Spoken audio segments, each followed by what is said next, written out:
Juan Hurtado y sus invitados expertos, hablando de manera clara y sin rodeos, lo que mueve la economía global, los grandes negocios y el dinero de tu bolsillo, aquí en Plata Blanca. Bienvenidos.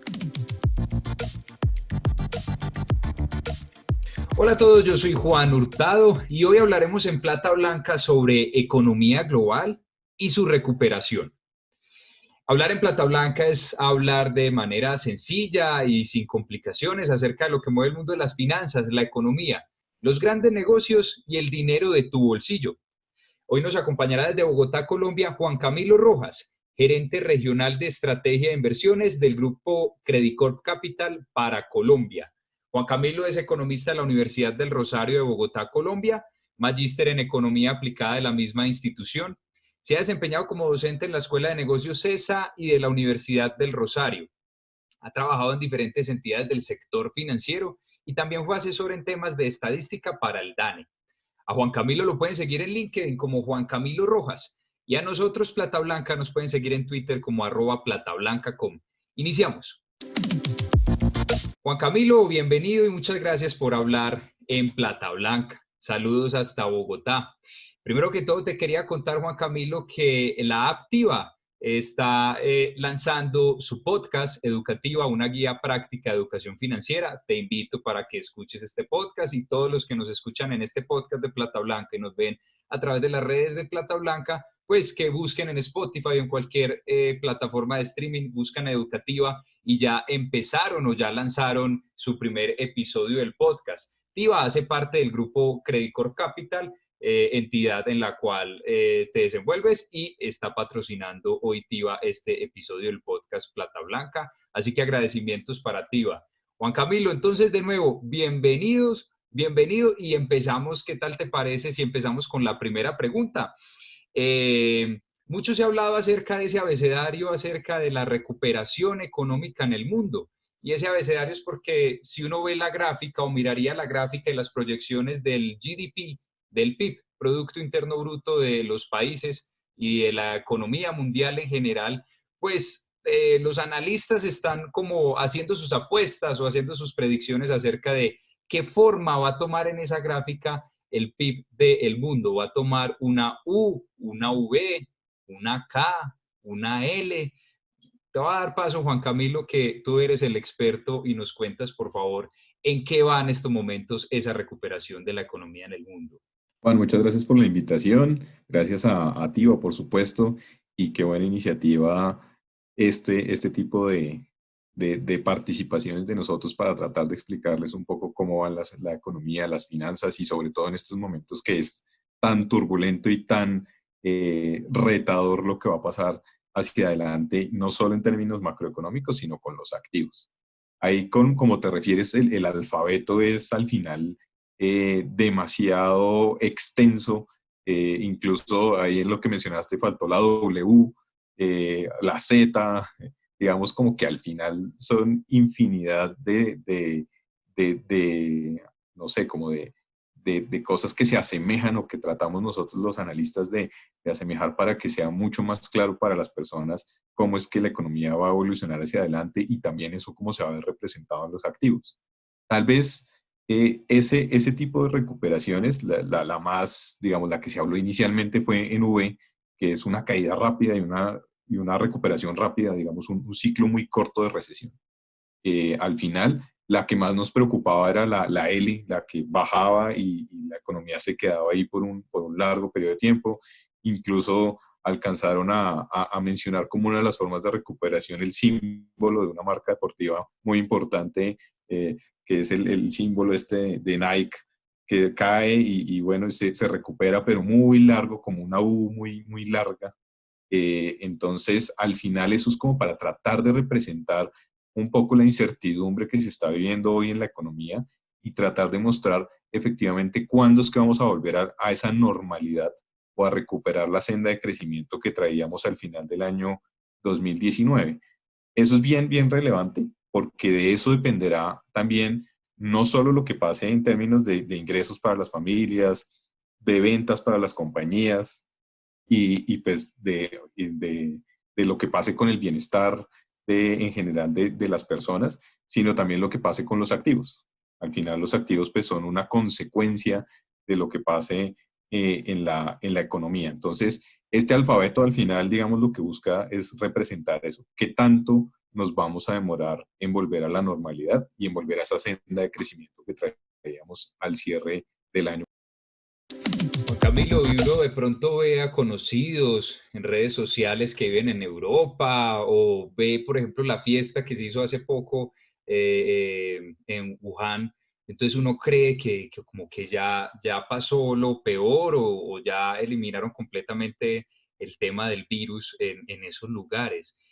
Creería uno pues a simple vista. ¿Qué significa ver esto en términos económicos? ¿Qué significa esto para la economía? Al final esto lo que va sembrando es como cierta expectativa y cierta esperanza de que la cosa puede volver a la normalidad. Ahí también lo que hemos vivido en estos últimos días es la posibilidad de que tengamos una vacuna. Ya esto se ha empezado a hablar ya desde muchas latitudes. Rusia fue tal vez el primero en mostrar resultados definitivos. En Latinoamérica, en México y Argentina propusieron la elaboración de una vacuna más local para evitar como esos tiempos muertos de cuánto se van a demorar los laboratorios internacionales en proveernos las dosis en nuestra región, pues, al final.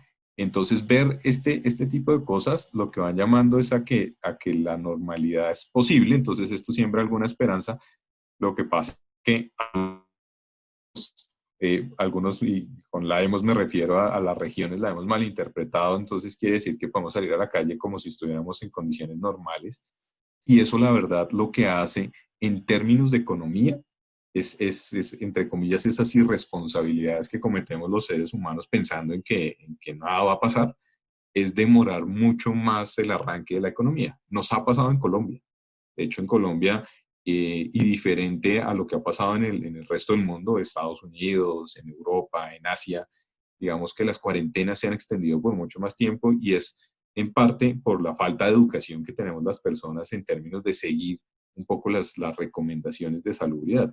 Y eso nos lleva a asumir comportamientos normales en una situación que no es normal.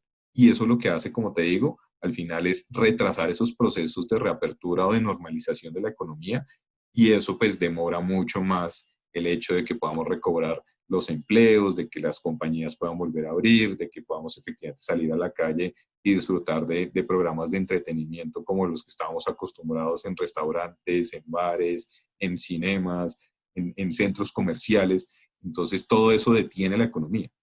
Eso es el efecto importante. Entonces, ver ese tipo de cosas en Wuhan, pues llama la atención, obviamente crea esa esperanza, pero pues también aterrizándolo a nuestra realidad es como, ojo, todavía no estamos en la normalidad y nosotros no somos tan juiciosos en seguir estas reglas como para pensar que efectivamente podemos avanzar así de rápido.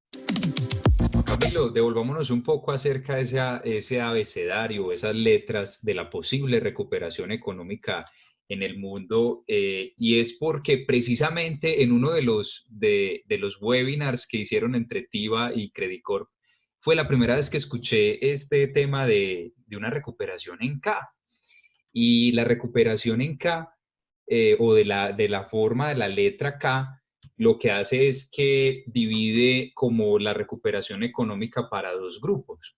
Y yo lo veo de dos maneras. Uno es en temas empresariales, en temas de las empresas, y es lo que está sucediendo en este momento, es que las empresas más grandes pues se recuperan muy rápidamente como si fuera una V, pero en cambio las empresas más pequeñas, antes, por el contrario, pues digamos que no alcanzan a recuperarse y pueden desaparecer inevitablemente. Pero también en un análisis que vi sobre esta letra K en el Financial Times decía, en la recuperación en K también se dan las bolsas. Digamos que las bolsas se recuperaron impresionantemente. El índice Standard Poor's 500 de la bolsa de New York Stock Exchange tuvo la recuperación más rápida en toda su historia. En 6 meses se recuperó 50%, una cosa, pues, algo impresionante. Entonces, en esta opinión del Financial Times decía, claro, es K porque la parte superior o positiva se da para las bolsas, mientras que para el resto de gente y la economía real Para el resto de personas se da es hacia abajo.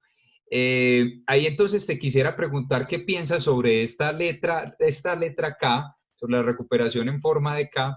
Y también otra pregunta que nos hacemos mucho es, ¿por qué las bolsas no reflejan lo que pasa en la economía real? Las bolsas en Estados Unidos se recuperaron hace rato, pero la economía como tal no se ha recuperado. Y aunque el Standard Poor's ha tenido unos niveles impresionantes, pues la mayoría de sus empresas han reportado unas pérdidas impresionantes en este primer semestre, bueno, o por lo menos en el primer trimestre del 2020, el segundo trimestre también del 2020. ¿Cómo es posible que esto se dé en las bolsas tan aparte o tan alejado de la economía real?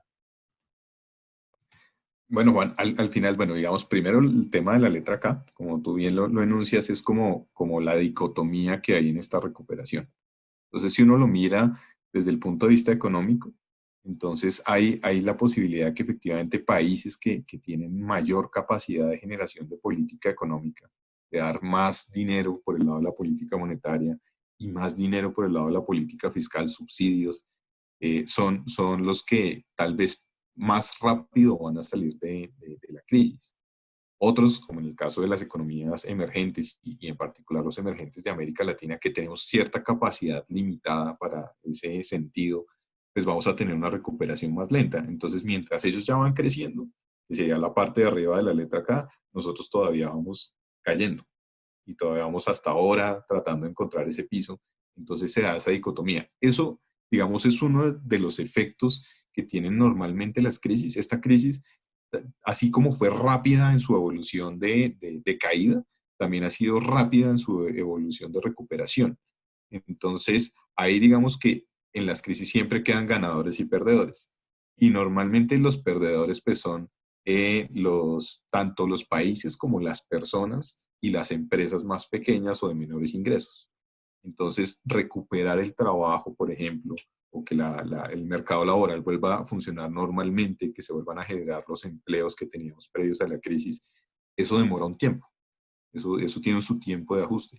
Que en Colombia, por ejemplo, vuelva a su senda de crecimiento, va a demorar un tiempo que ni siquiera va a ser 2021, sino que posiblemente trascienda al 2022 e incluso 2023 para poder llegar al punto donde estábamos parados en 2019.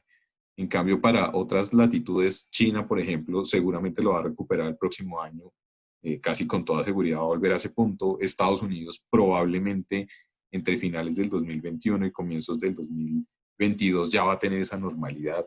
Entonces, al final lo que marca es acá, es como esa dicotomía que vamos a tener, de que efectivamente la economía como un todo la vamos a ver creciendo, pero no necesariamente en todas las regiones y en todos los países se va a replicar ese comportamiento de la misma manera. Entonces, a eso digamos como que se refiere esa letra K, como esa dicotomía. Y por el otro lado, si uno mira dentro de los activos, incluso esa K se replica un poco. Yéndonos al ejemplo que tú ponías de la bolsa de Estados Unidos, claro, se recuperó un 50%, espectacular, digamos, lo que ha pasado en términos de comportamiento de los activos, pero si uno empieza a dividir ese mismo comportamiento del Standard Poor's general en lo que ha sido las empresas tecnológicas, por ejemplo, y los otros sectores, uno encuentra esa dicotomía. Las empresas tecnológicas con un comportamiento espectacular y otros sectores como por ejemplo las financieras, como por ejemplo otros sectores de consumo más discrecional, no tanto el consumo básico, pues sí han tenido un comportamiento un poco más lento, la industria incluso. Entonces ahí también se ve esa dicotomía, incluso en medio de ese comportamiento tan ganador al final en lo que ha pasado con la bolsa. Y yendo ya a tu última pregunta bueno, ¿y cómo relaciono yo economía y activos? Porque los activos parece que ya pasaron. De hecho, el Standard Poor's esta semana nuevamente alcanzó máximos históricos, incluso superando lo que había hecho en el mes de febrero previo a todo esto. Normalmente se entiende que los activos y la bolsa particularmente son un anticipo de lo que podría pasar en la economía. ¿Por qué?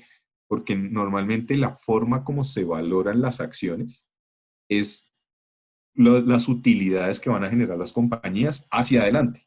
Entonces, claro, si las acciones están valiendo más, uno esperaría que efectivamente las utilidades futuras fueran mejor, y si eso sucede así, es porque la economía debería estar creciendo mejor y las personas deberían tener mejores ingresos. Sin embargo, lo que uno está viendo es que las expectativas sobre utilidades todavía no son tan claras, en realidad, y lo que está pasando es que los precios sí siguen subiendo. Y eso sí es un efecto de la liquidez que han dado los principales bancos centrales del mundo. Entonces tú tienes unos excesos de liquidez gigantescos. Para ponerte en contexto, la Reserva Federal de Estados Unidos, que es tal vez el banco central más importante del mundo, el que provee los dólares, duplicó la oferta de dólares en solo 2 meses. Entonces, todo lo que había hecho desde el 2009 hasta el 2014, 2015, en su primer programa de estímulo, lo replicó este año en solo 2 meses. Entonces, lo que había hecho antes en 5 o 6 años, lo hizo esta vez en 2 meses.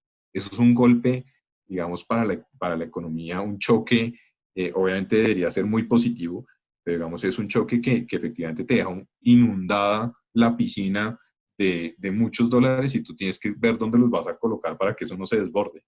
Entonces, al final, lo que tratas de buscar es en qué tipo de activos te pudieras invertir. Y los más baratos en ese momento, pues era la renta variable. Entonces, son empresas que tú crees que efectivamente van a tener un buen comportamiento hacia adelante. Nombres propios: Google, Microsoft, Amazon, que fueron obviamente las favoritas, digamos, Tesla, dentro de la bolsa. Pero en general, digamos, los activos de renta fija se quedaron como los más baratos posterior a la caída que tuvimos en la crisis de marzo. Entonces, eso lo que hace es que tú cojas la liquidez y digas: ¿qué prefiero? ¿Tener el dinero en el bolsillo que me renta cero, y de hecho pierdo por inflación, o tratar de que rente en alguna parte para no perder su valor en el tiempo? Entonces trato de buscar el activo más barato y, entre comillas, el que yo creo que es más seguro, que tiene más perspectiva de tener rentabilidad muy positiva hacia adelante, y me invierto ahí. Y la renta variable en ese caso pues es uno de los activos favoritos. Juan Camilo, desde hace ya algunos años, o bueno, luego de la crisis del 2008, se ha comenzado a hablar acerca de la posible crisis de deuda, tanto de deuda corporativa como, digamos, default, o que los países que están tan endeudados, pues en algún momento no paguen. Eso se hablaba antes de la crisis del coronavirus. Ahora, con el coronavirus, con tanto endeudamiento, pues obviamente que les toca hacer a los países para poder suplir las necesidades de dinero y las necesidades de política fiscal o de gasto por parte de los gobiernos, para poner a funcionar o no dejar que se caiga tanto la economía. Pues vuelve y se habla de esto, porque es claro que los países van a quedar mucho más endeudados. Cuando uno mira esas cifras de la deuda de los países con respecto a lo que producen, o sea, con respecto al PIB, ve que Japón se podría decir que es el país más endeudado del mundo, que duplica la deuda. O sea, por $1 que produce está endeudado por $2, más del 200% de su PIB. ¿Cómo se puede entender un nivel de endeudamiento de este nivel? ¿Y qué va a pasar en los próximos años con respecto a la deuda, Juan Camilo? ¿Cómo la ves? Bueno, Juan, claro, vuelve a ser muy relevante este tema, eh, pero digamos, bajémoslo a los niveles más sencillos, digamos, para que sea claro para todos. Eh, yo sí puedo estar endeudado más de mi ingreso, sí, normalmente, por ejemplo, cuando compro una casa. Entonces yo voy, compro mi casa, pido mi crédito, y normalmente lo que hago con mi crédito es tratar de anticipar ingresos futuros que yo creo que voy a tener y creo que voy a poder pagar el crédito. Entonces yo más o menos me proyecto y digo: bueno, ok, eh, mi casa cuesta 600 millones de pesos, yo puedo pagar la mitad y me endeudo en la otra mitad, pero no significa que yo en el siguiente año voy a generar exactamente los 300 millones en los que me endeudé, sino que de hecho los bancos me dicen: listo, se lo proyecto a 15 años, 10 años, y ahí usted va pagando en la medida en que acordemos las cuotas como se vayan dando. Eso mismo le pasa a los países. ¿Qué pasa? Que cuando uno tiene, en nuestro caso de personas, perdí el empleo, entonces dejé de generar ingresos. En ese momento yo entro en lo que se llama el default, dejo de pagar esa deuda, y ahí sí tengo problemas, porque ahí me toca entrar o a renegociar, o me quitan la casa, simplemente me quitan los activos, y tratan de recuperar el máximo valor posible de ese crédito. O simplemente no paga, como han hecho ciertos países que desconocen la deuda internacional. Exactamente, o me hago el de la vista gorda y no pago. Entonces, ¿qué pasa con los países? Los países, digamos que entre comillas, tienen la ventaja moral de no pagar porque los países no pueden ser embargables. O sea, a uno sí lo pueden embargar, a uno le pueden quitar la casa, le pueden rematar el activo.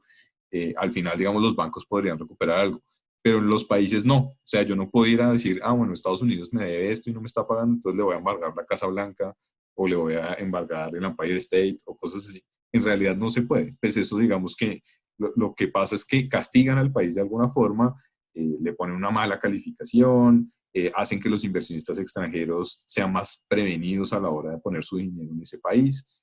Eh, pero digamos, ese es el suceso. O sea, eso es lo que pasa normalmente, y poniéndolo, digamos, en términos.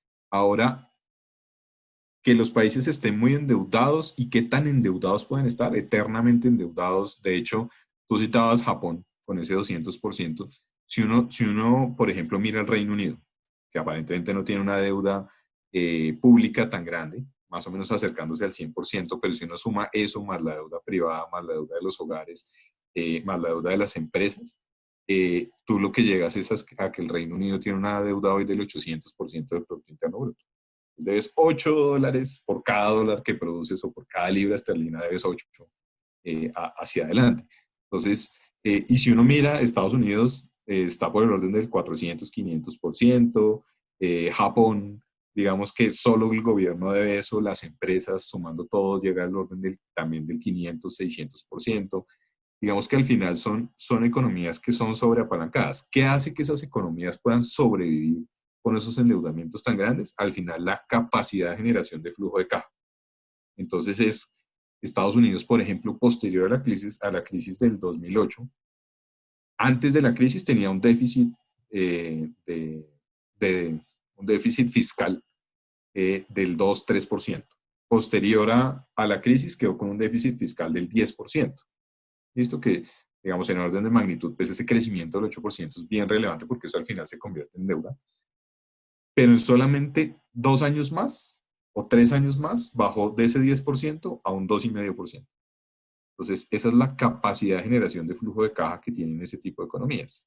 Sí es muy importante y sí va a ser muy importante que todas estas ayudas que se están entregando ahora y que generan esa gran deuda o esa gran bolsa de deuda, generen que la economía arranque. Si la economía no arranca con esto, sí es muy grave, porque eso sí puede generar que hacia adelante, pues todo eso que invertimos para tratar de salvar la economía y tratar de ponerla a andar, pues no me va a generar ningún rédito. Entonces no me va a generar ni ventas, ni pagos de impuestos, ni contratación de personal. Entonces al final tú estás cortando ingresos por todas partes. No le estás pagando, no te estás pagando tu crédito porque no estás generando ventas.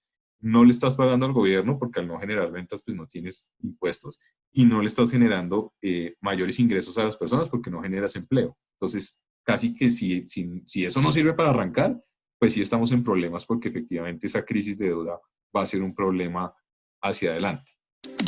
Te aprovecho y te pregunto, Juan Camilo, con esta gran explicación, tan buena explicación, es porque, bueno, nosotros en Plata Blanca asesoramos en temas de finanzas personales, también de consultoría para pymes, pero digamos que más que todo en el tema de finanzas personales y que hacemos tantos contenidos para YouTube, llega mucha gente diciendo, no, es que los países están muy endeudados, este es el momento del Bitcoin como una alternativa porque yo ya no creo en los países, vea que estos países van a caer en default, no van a pagar sus deudas, son inviables, la solución es el Bitcoin. ¿Qué piensas acerca de ese argumento? Al final, en general, se piensa en qué alternativas hay de inversión. Obviamente, una es esta. Entonces, listo, un nuevo activo que puede ser un poco inexplorado, que se cree que obviamente es un medio de pago seguro y ahora digamos que se ha vuelto, por ejemplo, esta entrevista que deberíamos estarla teniendo, por ejemplo, personalmente nos toca a través del Internet, entonces los medios de pago también van a tener que adaptarse a eso, entonces seguramente van a aparecer tipos de medios de transacción cada vez más similares al Bitcoin. Son activos alternativos al final.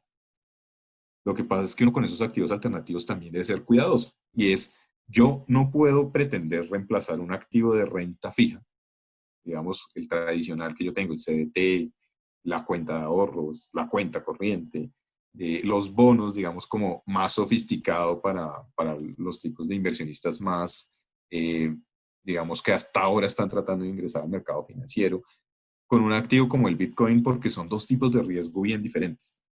Entonces, mientras que la renta fija siempre se asocia con perfiles de riesgo más conservadores o moderados, el Bitcoin, al ser un activo alternativo, y por ser activo alternativo a veces tiene más, digamos, como menos información de la que yo me puedo agarrar como para hacerle un seguimiento mucho más estricto. Entonces eso me genera al final que sea un activo más para perfiles agresivos, o sea, tipo acciones. Entonces, sí son activos alternativos, sí son cosas que uno debería empezar a considerar en general todo el universo de activos alternativos, los commodities, eh, el real estate, el factoring, digamos, como todo ese tipo de fondos o de activos que están en el mercado, yo debería empezar a considerarlos, pero siempre teniendo detrás mi perfil de riesgo al que me quiero involucrar, porque puedo cometer ese error al final de irme como simplemente, entre comillas, por desesperación de buscar una rentabilidad más alta, cometer errores y abandonar mi perfil de riesgo. Igualmente en las economías avanzadas, sobre todo en la última década, se ha visto niveles inflacionarios muy bajos e incluso en algunas economías hasta la deflación. Vamos que con toda esta impresión de dinero y esta inyección de liquidez a los mercados, sobre todo en las economías más avanzadas, vuelve y se empieza a hablar de una posible inflación. En estas economías en desarrollo como Colombia, pues hemos estado acostumbrados a unos niveles de inflación, a veces unos muy altos. En estos momentos, en el 2020, pues casi que por debajo de ese rango meta que debería ser entre el 2 y el 4% que establece el Banco de la República. Digamos que estamos como acostumbrados a vivir con inflación. ¿Por qué se empieza a hablar de inflación en las economías desarrolladas y por qué eso empieza a generar algo de temor o algo de ruido? Ahí digamos que efectivamente esos excesos de liquidez, en la medida en que nuevamente hagan traccionar la economía, hagan que empiece a funcionar, ese dinero debería empezar a circular o a moverse mucho más rápido entre la economía porque debería empezar a generar más transacciones. ¿Por qué? Al final, el exceso de liquidez lo que trae es que el precio del dinero, que es la tasa de interés, pues esté muy bajita. Y eso es lo que hemos hablado en toda esta entrevista de, bueno, y la renta fija me está pagando muy poco, la renta variable está muy alta. En principio, lo que está generando ese exceso de liquidez es inflación de activos. Es lo que hablábamos de la bolsa de Estados Unidos, 50% subiendo. Entonces, como se ve más fácilmente representado en el muy corto plazo, es que los activos ganan precio. En la medida en que la economía traccione, eso debería convertirse en que debería ser más fácil conseguir un crédito, por ejemplo. Entonces empiezan a generarse otro tipo de transacciones como compras de bienes suntuarios, incluso mayor compra de bienes básicos o mejora en las condiciones de la compra de bienes básicos. Entonces, no es que, se los contaba un poco a mis alumnos alguna vez, no es que si yo me gano el baloto pueda desayunar 5 veces, sino que seguramente lo que voy a hacer es desayunar mejor. Si antes era agua de panela y arepa, entonces seguramente ahora no. Entonces de pronto le meto un pedacito de queso o le meto una almojábana o entonces ya chocolate. Entonces, ese tipo de cosas al final, digamos que lo que generan es eso, cambio en hábitos, siempre y cuando esos mayores excesos de liquidez se traduzcan en que la economía funciona y en mayores ingresos para las personas, y en la medida en que se den más de ese tipo de transacciones, la inflación sí tiende a subir. Entonces, la idea es, eso va a funcionar, o sea, digamos como la premisa de base es, efectivamente todos estos estímulos van a funcionar y van a hacer que la economía traccione. Y si la economía tracciona, pues eso nos debe traer inflación. Ahora, si la inflación se ve muy rápido, y la inflación, digamos, la inflación real sobre los bienes y servicios se da demasiado rápido, pues el temor, digamos, y sobre todo más para los mercados financieros es los bancos centrales van a tener que subir las tasas muy rápido para que esa inflación no se vaya y no se desborde. Entonces es como, entonces la fiesta se nos puede acabar muy rápido. O sea, esa liquidez que estamos viendo, entonces nos la pueden quitar bastante rápido. Entonces, si la inflación vuelve muy rápido, las tasas de interés deberían ir al alza más rápido y como que nos cortan la fiesta en lo mejor. Juan Camilo, el podcast Plata Blanca o Plata Blanca con todos los servicios que nosotros ofrecemos comenzó como un podcast en noviembre del 2019. Ya estamos próximos a cumplir un año. Justo en ese entonces estábamos hablando acerca de la posibilidad o lo que había que estar monitoreando en este 2020. Obviamente nunca hablamos de un coronavirus, pero sí empezamos a hablar de que la debilidad económica mundial y de la inversión de la curva, lo cual ya avisoraba de pronto algo de una debilidad económica, pero nunca en estas magnitudes. Y dentro de esos aspectos que había que monitorear en el 2020, hablábamos de las elecciones de Estados Unidos. En ese entonces estaba con fuerza la senadora demócrata Elizabeth Warren, que es una política más de izquierda, al igual que Bernie Sanders, que es socialista, digamos que tienen una corriente muy de izquierda, y esto muchas veces asusta al mercado de capitales. En ese entonces empezaba a haber una incertidumbre acerca de que estos dos candidatos tomaran mucha más fuerza. Hoy en día, ya incluso esta semana, Joe Biden, que es un poco más de centro o no tan de izquierda, pues ya es el candidato oficial para competirle a Donald Trump. Digamos que eso de una entrada pues reduce la incertidumbre en que se hubiera enfrentado Donald Trump con Elizabeth Warren o Bernie Sanders, ¿cierto? Pero aún así, ¿qué se puede esperar en términos económicos para las elecciones de la primera semana de noviembre? Si mal no estoy, el martes 3 de noviembre. ¿Qué podemos esperar en materia económica, Juan Camilo? Bueno, ahí digamos que es un tema bien interesante, y siempre que se dan este tipo de hechos a nivel global, sobre todo con países tan relevantes en el entorno, pues desde luego es llamativo y es de seguimiento de todos. Hasta el que no conoce y nunca ha viajado a Estados Unidos, pues le interesan las elecciones de Estados Unidos, porque sabe pues al final que eso determina ciertos movimientos a nivel global, y ciertas tendencias que pueden ser positivas o negativas, como digamos ha sido el tema de Trump, con la volatilidad que ha causado en los mercados, con la revolución que ha causado a nivel global, por su forma de llevar las cosas en el país. A ver, Joe Biden sí efectivamente nació como un candidato más de centro, obviamente un tema, un poquito de continuidad con lo que se veía del gobierno Obama, y eso pues digamos que dejaba algo de tranquilidad en los mercados, porque se presumía que su postura iba a ser algo similar. En noviembre, como tú mencionas, cuando estaba en pleno debate de quién iba a ser el candidato demócrata, Elizabeth Warren se postulaba como una candidata fuerte, en el sentido en que tenía unas ideas claras, pero digamos que sí, entre comillas, era una amenaza contra las corporaciones en Estados Unidos, porque lo que ella siempre planteó fue subir impuestos. Entonces, al final, bueno, Donald Trump bajó mucho los impuestos. Eso efectivamente, claro, ha generado que efectivamente la economía pues crezca mucho más rápido, porque pues tiene muchos más incentivos para las empresas para invertir, sus utilidades quedan más libres, etcétera. Entonces, pues también hay más capacidad de gasto al final de las personas, y de las empresas como tal. pero, pero eso también pues va en detrimento de lo que pase con las finanzas públicas. Entonces el endeudamiento en Estados Unidos sigue creciendo, y al final digamos que en el largo plazo eso se hace insostenible. Entonces, ¿qué pasa? Claro, en ese momento era Elizabeth Warren y se pensaba que era como ella y Bernie Sanders los que pensaban eso, pero que Biden no le iba a tomar.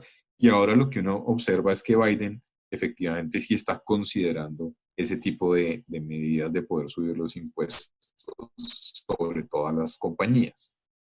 ¿Qué va a pasar si al final es Biden el elegido como presidente? Tener un impacto en la bolsa, porque al final pues la bolsa pues se compra básicamente desde las compañías que están ahí, y una subida de impuestos afectaría sus utilidades, lo que quiere decir, como lo habíamos hablado, si los precios de las acciones corresponden a las utilidades futuras y eso va a estar tasado con impuestos más altos, entonces efectivamente lo que vamos a tener es unas acciones con menores precios. Ese es como efectivamente, al haber escogido a Kamala Harris como su fórmula vicepresidencial, ya no lo coloca tanto como de centro, sino sí un poquito a la izquierda, tal vez no extremo, pero evidentemente sí eso llamaría evidentemente a que ese miedo se pueda materializar, tal vez no en el primer año del gobierno porque estamos en plena recuperación, entonces subirle los impuestos a las empresas sería ir en contra también de la recuperación del mercado laboral, pero sí seguramente en el transcurso de su gobierno pues será una política que efectivamente se pueda realizar.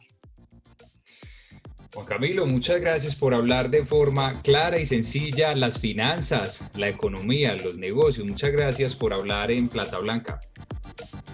Muchas gracias, Juan, y cuando quieran, disponible para ustedes. A ustedes los dejamos con el siguiente minuto de la lección educativa, una guía práctica de educación financiera. ¿Sabes qué es un robo-advisor? Un robo-advisor es un asesor financiero en línea que a través de la inteligencia artificial, automatización de procesos y análisis de datos arroja consejos personalizados para la gestión de tus inversiones, de acuerdo al perfil de riesgo y al horizonte de tiempo que tengas para invertir, sin espacio para los errores que conllevan las emociones humanas en el mercado. En el sector financiero, los robo-advisors han permitido que se disminuyan los costos para acceder a asesorías con profesionales, para que más personas puedan entrar al mercado de valores desde montos más bajos y a un menor costo. Según la consultora A.T. Kearney, se espera que para el 2020, solo en Estados Unidos, los robo-advisors muevan alrededor de 2.2 billones de dólares. Si quieres seguir aprendiendo de finanzas, te invitamos a que escuches el podcast Educativa, una guía práctica de educación financiera disponible en todas las plataformas de streaming. Y por nada del mundo, te pierdas los cursos de finanzas para no financieros en el canal de YouTube de TIVA.